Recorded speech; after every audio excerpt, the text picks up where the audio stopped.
Good morning friends. आज की सुबह फिर से एक नई उम्मीद लेकर आई हूँ। हर सुबह मुझे याद दिलाती है च- कि चाहे रास्ता कितना भी मुश्किल क्यों न हो, अगर इरादे मजबूत हों तो मंजिल एक दिन जरूर मिलती है।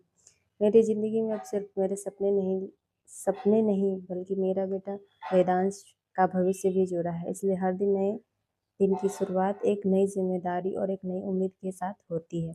सुबह की शुरुआत घर के छोटे मोटे काम से हुई। पढ़ाई से पहले घर को थोड़ा मोड़ा साफ भी कर लेती हूँ। कभी कभी लगता है कि दिन की शुरुआत इतनी बिजी होता है कि अपने लिए समय निकालना मुश्किल हो जाता है, लेकिन मैंने सीख लिया है कि छोटे छोटे कदम भी हमें मंजिल तक पहुंचा देते हैं। इसलिए बिना शिकायत किए हर काम पूरा मन से करना चाहिए।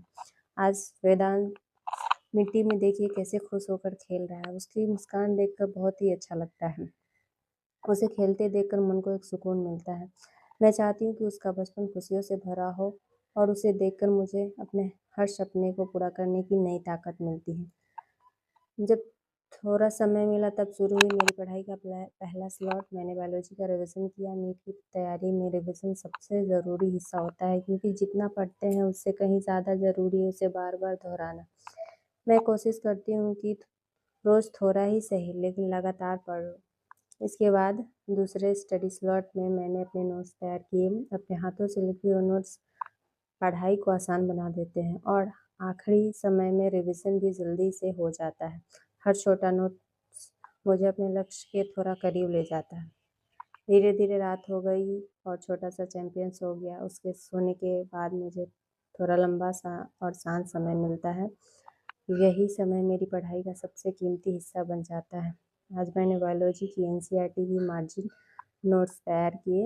ये छोटे नोट्स पढ़ने में बहुत आसान होते हैं और एनसीईआरटी के 5 ही लिखे होते हैं तो बस दोनों में मतलब दोनों अच्छे से कवर हो जाता है। एनसीईआरटी भी और शॉर्ट नोट्स भी, दोनों अगर साथ में लिखे हुए रहते हैं तो बहुत आसान हो जाता है पढ़ाई करना। दिन का आखिरी स्टडी स्लॉट सोफे पर बैठकर पूरा किया।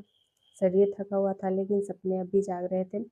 हर दिन शायद परफेक्ट नहीं होता है, लेकिन हर दिन की छोटी छोटी कोशिशें मिलकर एक बड़ा बदलाव जरूर लाती है।